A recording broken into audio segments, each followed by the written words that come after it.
vegetarian episode. This is dedicated to, what the fuck's his name? David. David Bolton. Yay! Go! Greetings and welcome to Order In. Without any pomp and circumstance, it's time for some of the greatest appetizers we've ever made on the show. Samosas and mango chutney. Prepping dat chutney means peeling some mangoes. I've heard more than a couple people mention that it's hard to peel mangoes because they get kind of slippery, and they do. But stop being a bitch and peel it like a potato. Chopping up the mango is just as easy. We're going to hold it up by the knobbly bit at the top, and then we're going to cut 2 cheeks off of each of the flatter sides. Then you can lay the mango down and chop it a little bit off of each of the sides there. Basically, you want to kind of nibble away at it until you get all of the softest bits, leaving whatever feels kind of hard and fibrous. Chop the mango into thin strips, and if you've got those skills, you can make it look pretty too. Putting the spurs to her means a pot with some vegetable oil on medium-high heat. To that, we're going to add some ginger garlic paste and a mixture of spices. I used garam masala, Chutney masala, curry powder, and black pepper. Cook that off for a minute or two just to let them wake up, and then we add the mangoes.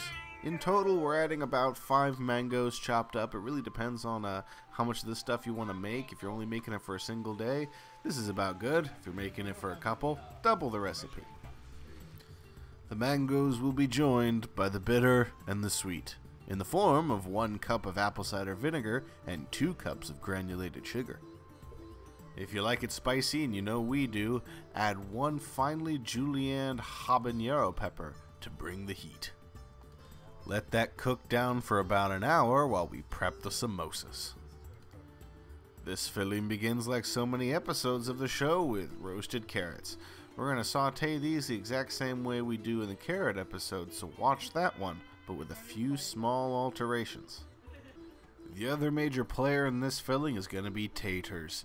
Get them cut up into small little cubes, consistency is key, and get them into some boiling water. We're going to cook them until they're pretty much ready to be mashed potatoes, but we're going to kind of keep them whole.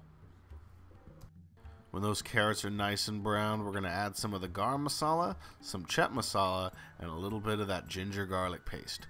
Roast it off with a little bit of water if you need to, until it turns into basically the most flavorful carrots you've ever seen in your life. When the taters are ready, get them drained off and added to those delicious carrots. It's not really necessary to cook the potatoes any longer, but if you have enough fat left in that pan and you can give them a little bit of a crispy roasting, it's definitely something worthwhile.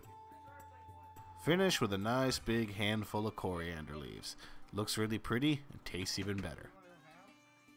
Wouldn't want to forget about that chutney. After about an hour, the mangoes should have all but fallen apart, and you'll be left with a delicious, sticky, napalmy goo.